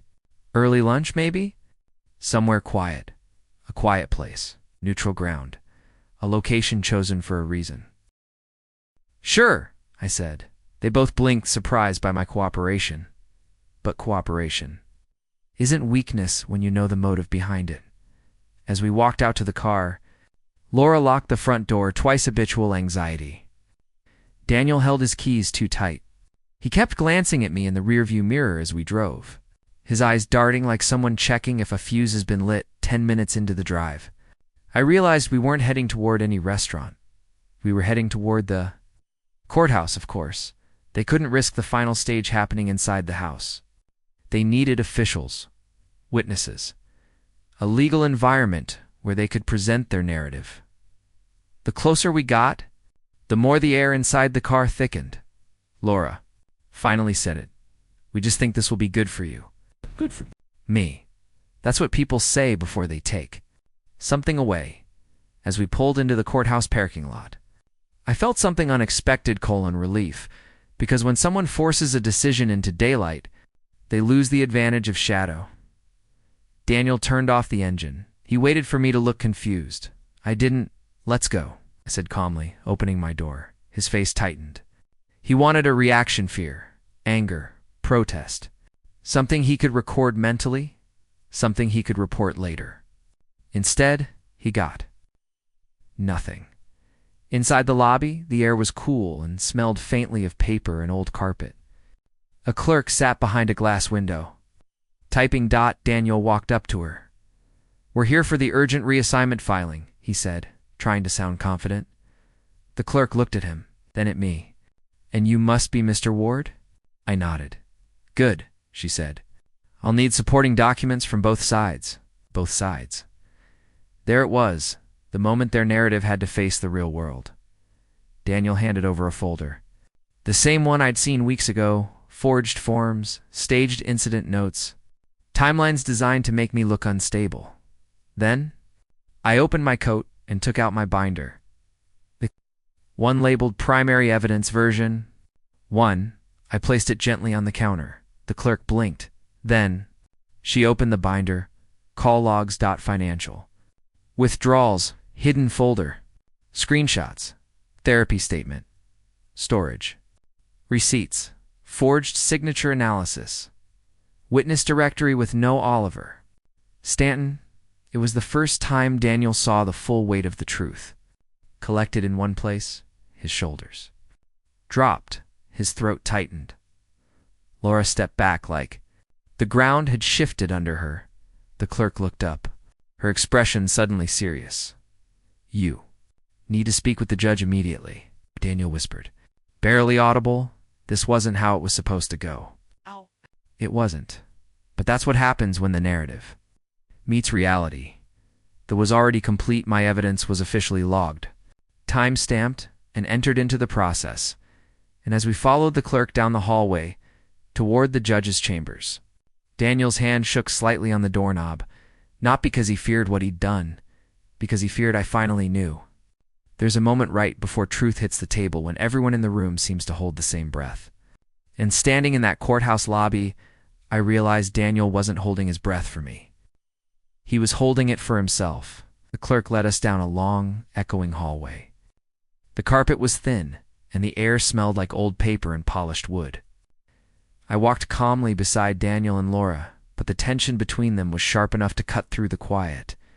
They stayed half a step ahead of me, as if distance could somehow protect them from what they'd done. We reached a small counter outside the judge's chambers. A different clerk, an older man with silver glasses, looked up from a stack of files. "Name?" he asked. "Daniel Ward," Daniel said, voice tight. "We're here for the emergency reassignment filing." The clerk nodded mechanically, opened a drawer, and pulled out a file that already had a yellow flag clipped to the top. Without looking up, he asked, "And this is the respondent?" "Respondent me," I answered calmly. "Yes." He raised his eyes then. Not suspicious, not alarmed, just steady. He glanced between me and Daniel. "I'll need documentation from both sides," he said. Daniel placed his folder on the counter. "Everything is here." His voice cracked just slightly on everything. Then I placed my binder next to his. The sound when it touched the wood was small, barely noticeable. But it carried weight. The man opened Daniel's file first. I watched his eyes move across the page. Forged forms, staged incident notes, fabricated witness information. His eyebrows tightened. Then he opened mine receipts, screenshots signed, therapist evaluation, financial logs, call records, email, photos, signature analysis. The neighborhood directory with every resident highlighted except Oliver Stanton because he didn't exist. The clerk paused. He closed Daniel's folder. He kept mine open. "Give me a moment," he said. He disappeared behind a door. Laura shifted nervously beside Daniel, her hand brushing against his arm. He pulled away, not deliberately, but instinctively. They weren't united anymore. Pressure cracks alliances faster than anger. 5 minutes passed, then 10. When the clerk returned, he spoke softly, professionally. "The judge will speak with you now. All of you." Laura gulped quietly. Daniel wiped his palms on his jeans. We followed the clerk into a small courtroom with wooden benches and soft yellow lighting. The judge, a woman in her 50s, was sharp. Clear eyes, sat behind the bench reading through my binder. Not mine. She didn't look up when we entered. She flipped a page slowly, then another, then another. Finally, she set her pen down and lifted her gaze. "Mr. Ward," she said to me, "please come forward." I stepped closer. Daniel's eyes widened. This wasn't the script he expected. In his script, I was supposed to sit quietly in the respondent's chair while he and Laura explained my decline. Instead, I stood where the judge needed clarity, not performance. She asked only one question. "Do you feel unsafe in your home?" Not, "Are you unstable?" Not, "Are you declining?" Not, "Can you manage your affairs?" Just that, a simple question. I answered honestly. "I feel unsafe in my home because of the actions of the people standing behind me, not because of myself." Daniel sucked in a breath. Laura whispered, "This isn't fair." The judge raised a hand. "You'll speak when it's your turn." She turned back to me. "Have you documented your concerns?" Without a word, I slid forward the top page of my binder, a clean summary of the evidence timeline. She nodded once. A single gesture. Quiet, decisive. Then she turned to Daniel and Laura. Her tone changed. Firmer now. "I've reviewed the documents you submitted," she said, lifting their folder without opening it. "There are inconsistencies that raise serious concerns." Laura's face drained. Daniel swallowed hard. The judge continued, "There is no verifiable witness. The signature does not match authentication standards. And several claims are contradicted by independent records." She set the folder down like it weighed nothing. Then she lifted my binder. "This," she said, tapping it, "is coherent, chronological, and supported by third-party verification." Ow. Daniel whispered. "We were just trying to help him, no," the judge cut in. "You were trying to move him." Silence deep. Suffocating silence. She signed a form on her desk, the pen gliding cleanly across the page. The was official. "This order prohibits any further filings regarding Mr. Ward's estate or decision-making capacity without direct review by this court," she said. Daniel blinked, stunned. Laura sagged back into her seat. The judge looked at me once more. "If you need additional protection, we can arrange it." "Not yet," I said quietly. "For now, clarity is enough." As we exited the room, Daniel didn't speak. He didn't look at me. His steps were unsteady, his breathing shallow, not because he feared the legal consequence, but because he understood something far worse. The narrative he built had collapsed, and I had stepped out of it completely. Sometimes the truth doesn't need a speech. It just needs a moment. And in that judge's chambers, the only moment that mattered was a single question she asked me, one that collapsed months of their planning in seconds. "Your first name?" The judge invited us to sit. Daniel and Laura chose the seats closest to her desk, as if proximity could restore the authority they thought they had. I sat a little behind them, not out of fear, but out of clarity. Distance helps you see what's real. The judge reviewed the papers in silence for several minutes. The room felt strangely warm, the air thick with the quiet panic of two people realizing their plan wasn't unfolding the way they rehearsed it. Finally, she looked up. Her eyes were sharp, direct, uninterested in theatrics. "Mr. Ward," she said, addressing me first, "not them. Please step forward. Aniel stiffened. Laura's fingers clenched. Together, I took a slow step forward. Then she asked it the question that stripped their entire narrative down to its skeleton. Do you feel unsafe in your home? Not are you struggling? Not are you declining? Not do you need assistance? Just that. The question wasn't about capability. It was about intention. I took a breath and answered with quiet clarity. Yes, but not because of my health.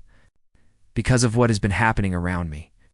She nodded, as if confirming something she already suspected. Then she turned to Daniel and Laura. Your documents indicate Mr. Ward is unstable, Sto said. Yet nothing presented today supports that. In fact, much of what you've submitted contradicts verified records. Laura swallowed hard. Daniel's jaw tensed so tightly the muscle twitched. I'd like you both to explain, the judge said. Daniel opened his mouth before Laura could. We're doing this for him, he said quickly.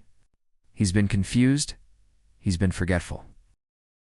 The judge held up a hand. That is not what the evidence shows. Her tone didn't rise. It didn't need to. Authority doesn't require volume.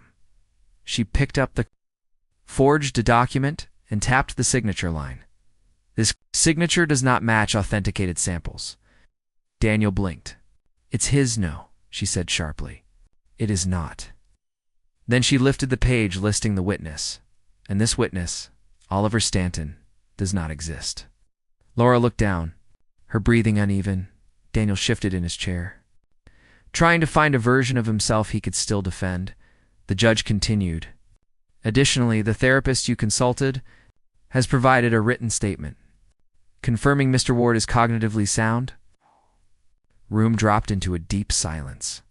She then picked up my binder, my evidence. Call. Logs, receipts, screenshots, financial statements, email transcripts, the highlighted neighborhood directory, the timeline of every documented action. This, she said, is coherent. This is chronological. This is supported. Daniel sank back in his seat as if gravity had doubled. The judge signed a form with crisp strokes of her penivry. Movement deliberate. This was the that changed. Everything effective immediately, she said. No party may file or initiate any petition involving Mr. Ward's estate, capacity, or living arrangements without judicial review and direct involvement from this court. Asterisk, asterisk, Laura gasped softly. Daniel's face lost its color. The judge looked at me again. If you require further protection, inform my clerk. Thank you, I said. I didn't need protection. I needed truth, and today, truth had finally spoken with ink instead of whispers. When we exited the chambers, the hallway felt colder. Daniel walked ahead, faster than necessary. Laura trailed behind him.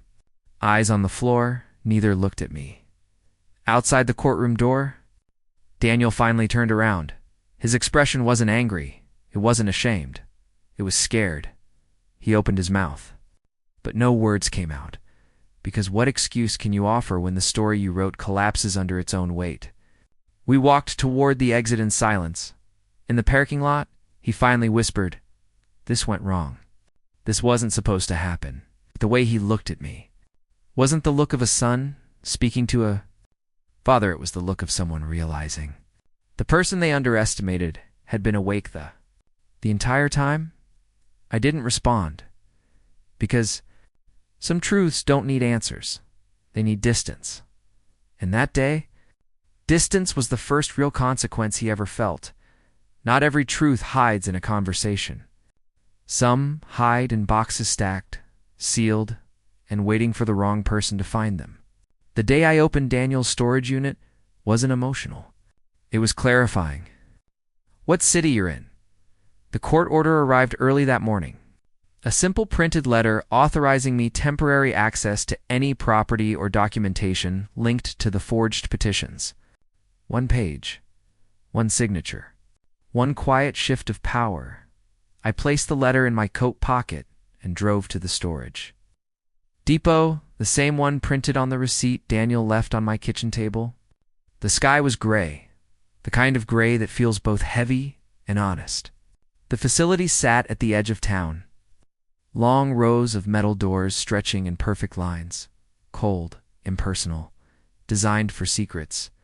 Inside the front office, the young clerk recognized me instantly.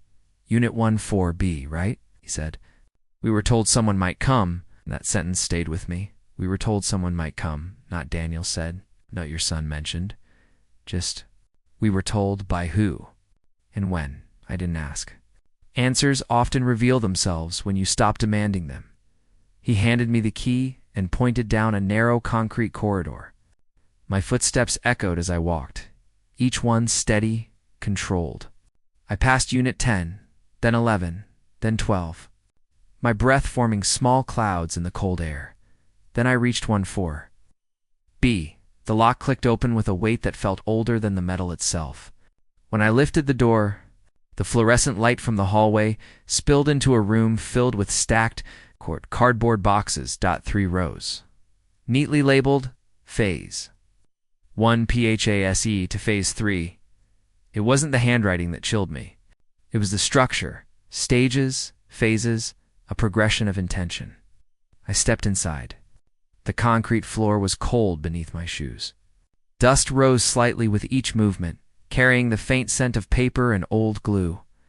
I opened the first box labeled PHASE 1. Inside were printed articles. Dozens. Of them. How to identify early decline in an aging parent. Signs your loved one may need assisted. Decision-making. Preparing a case for emergency reassignment. One neatly highlighted and beside them. Notes. Handwritten notes. Daniel's handwriting. Short observations. Dated false incidents. Misleading interpretations of normal behavior. Left the stove on. Possible forgetfulness. I hadn't. Laura had. Misplaced phone again. Instability. It was on the charger. Emotional. Overreaction to small issues. I hadn't. Raised my voice once. They weren't observing me. They were constructing me. The version of me they needed to justify everything else. I moved to Phase 2. This box was worse.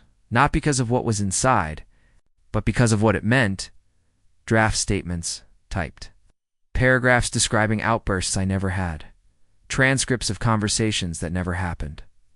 A letter template for neighbors to sign, describing me as increasingly volatile. Blank spaces for names, blank spaces for signatures, prepared lies. At the bottom of the box was a spiral notebook with a cracked spine. I opened it. The first line on the page read, "We need consistency across the narrative." I stared at that sentence for a long moment, not in shock.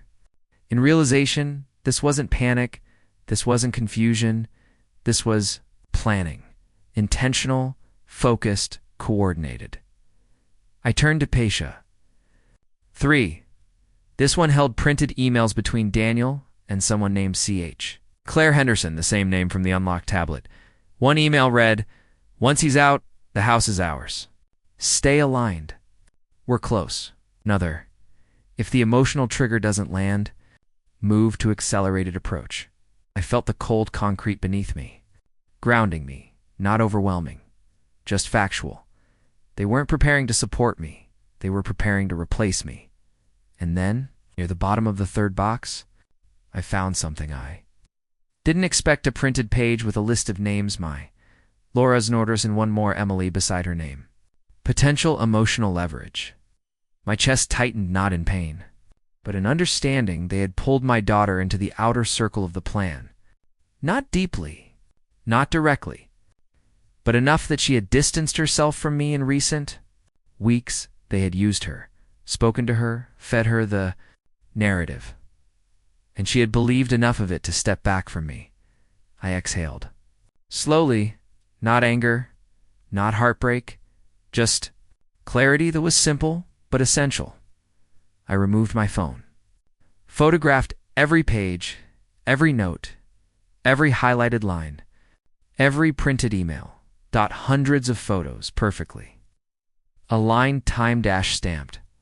Evidence that wasn't just proof, was motive. When I finished, I closed the boxes, locked the unit, and returned the key to the clerk. He looked at me with a strange expression, as if sensing the gravity of what I'd seen. "Everything okay?" He asked. "Yes," I said quietly. "Everything is exactly what it needs to be now." As I drove home, the sky had darkened to a muted silver. I didn't turn on the radio. I didn't. It need noise, because silence tells its own truth. The story wasn't about confusion. The story was about intention. And now, I finally had the whole picture. Some truths aren't revealed through confrontation. They surface at a dinner table quietly, like steam rising from a meal nobody plans to eat. That evening, I didn't invite them for a fight. I invited them for clarity. "What city you're in?" By the time I arrived home from the storage depot, the house felt different. Not smaller, just more honest. Like it finally understood what had been happening inside it. I cooked dinner myself, not for them, for control. The scent of roasted vegetables and seared chicken drifted through the kitchen. The table was set neatly. 3 plates, 3 glasses. No tension, no performance. Just a staged moment of truth. When Daniel and Laura walked in, their steps faltered. They didn't expect warmth. They expected distance. Silence unsettles. Guilty people, but unexpected calm terrifies them. "You cooked?" Daniel asked, trying to sound casual. "Yes," I said. "Sit down." The chairs scraped lightly against the floor. Forks clinked against plates. The room was quiet enough that every sound felt amplified. For a moment, none of us spoke. Then I did.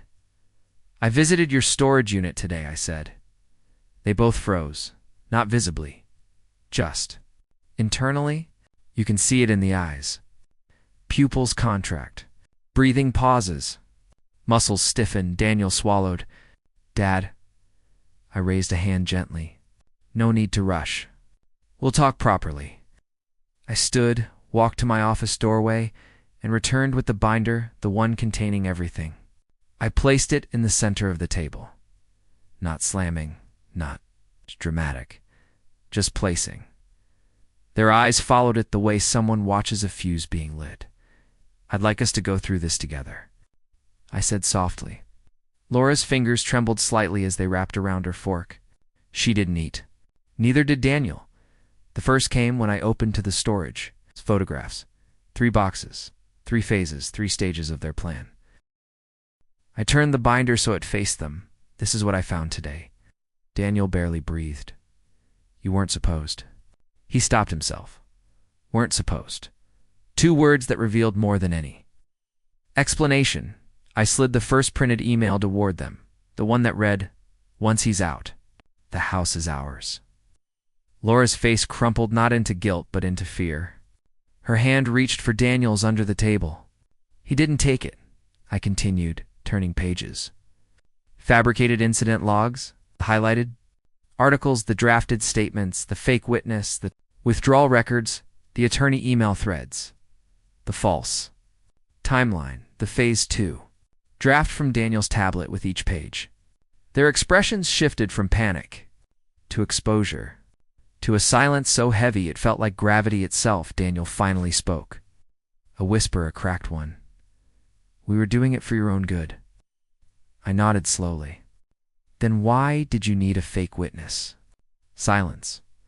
"Why did you forge my signature?" Silence. "Why did you prepare scripts of incidents that never happened?" Daniel's face tightened. "Dad, you don't understand. I understand perfectly," I replied. I kept my voice calm because anger would have given them what they needed. An emotional outburst, a trigger, event, a documented reaction. No.com was my shield. I turned to the next section, Emily's name. The room shifted. When they saw it, "You involved my daughter," I said quietly. "Indirectly, but intentionally?" Laura's composure cracked. "We didn't mean to." She asked why you were acting different. "I wasn't acting different," I said. You were feeding her a narrative. Daniel rubbed his forehead, voice shaking. We thought maybe if she believed, he couldn't finish, because finishing would have meant admitting it. I took a slow breath.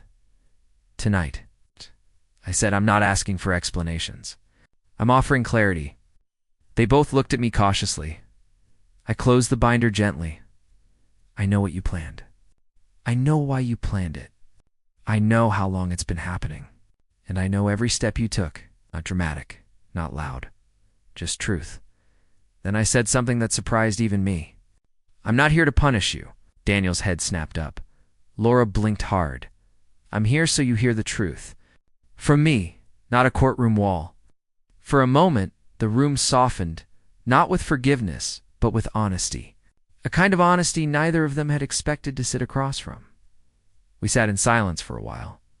All three of us breathing the same air, but living very different realities. Finally, I slid the binder back toward myself. After tonight, I said, there will be boundaries. You will respect them. And you will leave this house peacefully when the time comes. Daniel whispered, voice trembling. What if we refuse? I met his eyes. Calm, clear, undeniable. You won't. Because he knew something now, something the judge had made painfully clear, something the evidence reinforced, something the storage unit confirmed. The story wasn't in his hands anymore, it was in mine. Some turns in a story don't require force. They require precision. One document, one conversation, one decision made at the exact right moment. The morning after that dinner, I didn't wake with anger. I woke with clarity. What time it is where you live? The house was silent when I stepped into the hallway. Not the tense kind of silence I'd grown used to. This was different. A silence shaped by consequence.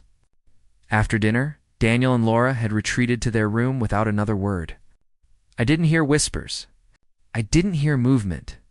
Just the quiet hum of two people who realized they no longer controlled the narrative. I brewed coffee and sat at the kitchen table. Sunlight moved slowly across the counter. For the first time in weeks, I felt something I hadn't felt inside my own house. Freedom, not safety, not peace. Freedom. Half an hour passed before Daniel walked in. He's tired, shoulders heavy. He didn't try to pretend confidence. Some truths make pretense impossible. Morning, he said softly, almost cautiously. Morning, I replied.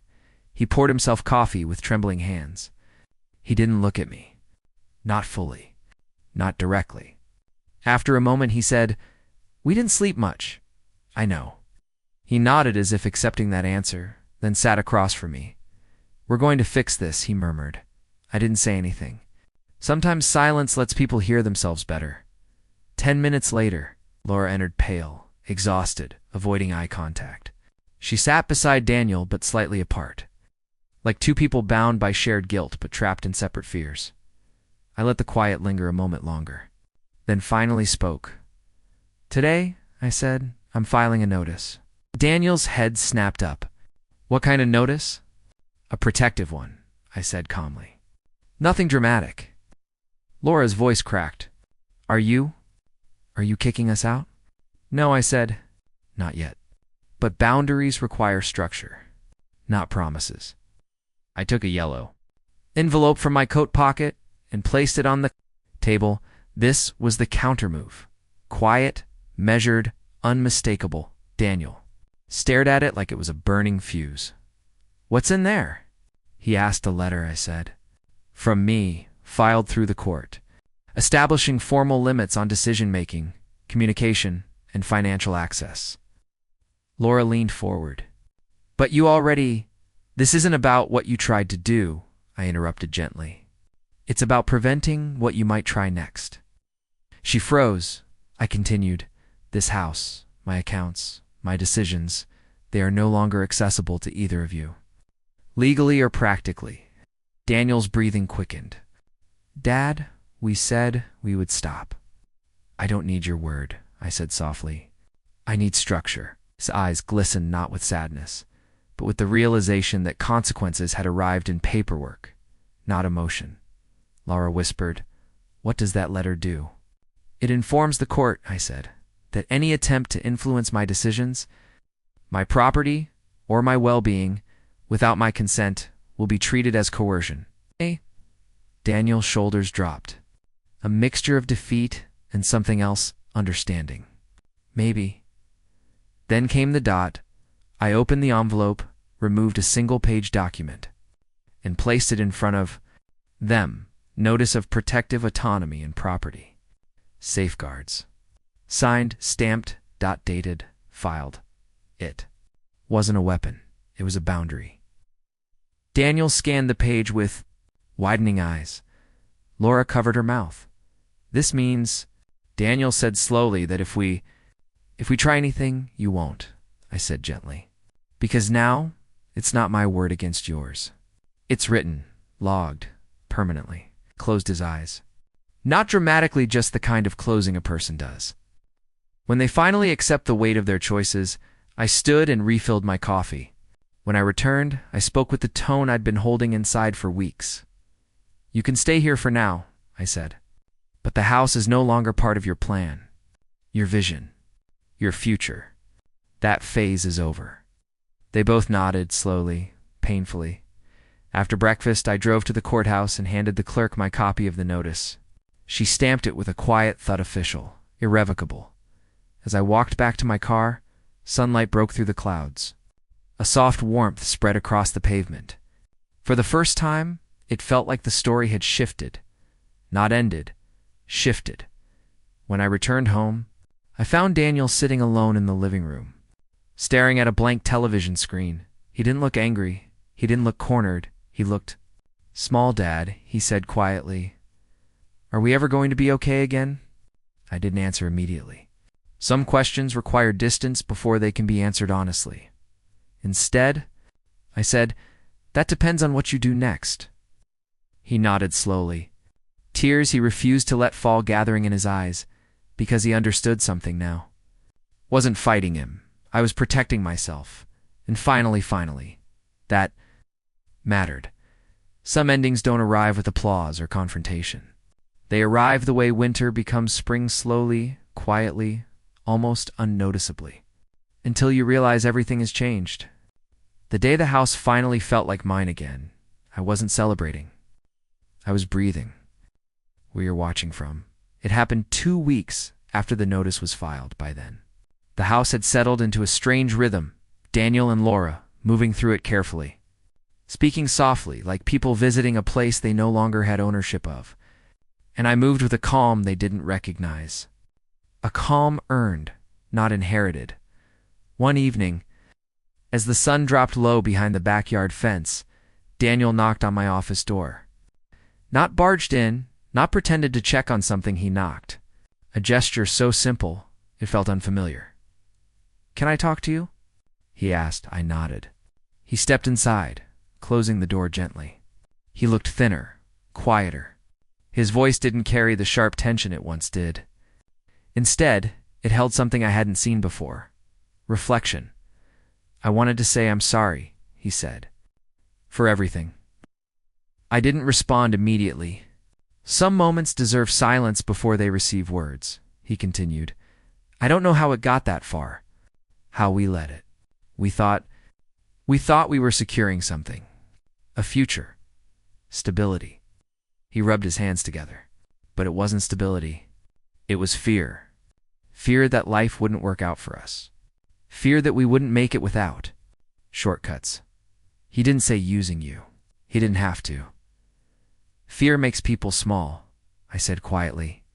He looked up. His eyes glistened, not dramatic, not pleading, just human. And I'm tired of being small, he whispered. I nodded. Then grow. He inhaled deeply, as if hearing something he'd needed to hear for years. I understand if you want us to leave. You will, I said. But not tonight. His shoulders relaxed a little, not with relief, but with acceptance. You're giving us a chance? He asked. No, I clarified. I'm giving myself peace. And peace doesn't need chaos on its way out.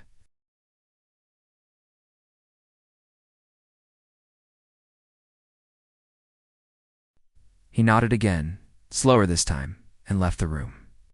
The next morning, they packed quietly, not rushing, not whispering, just Pack and Laura thanked me before they left.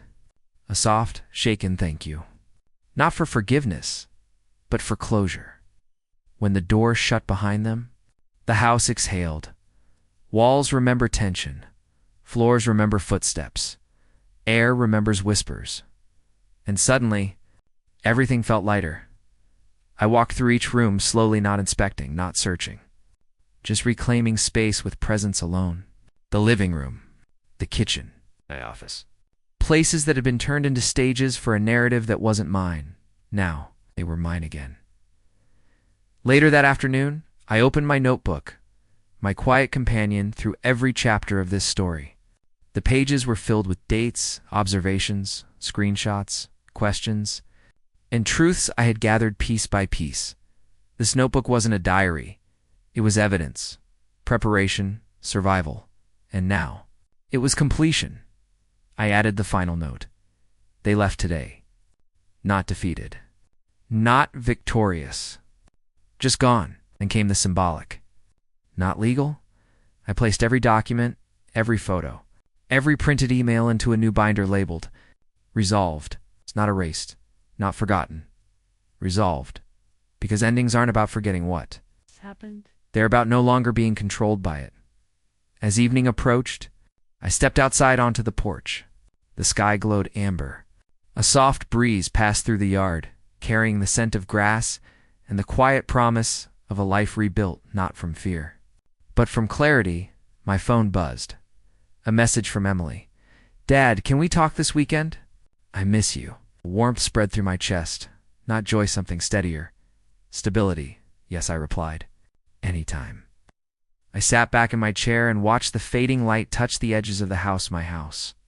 For the first time in months, the world didn't feel like it was leaning away from me.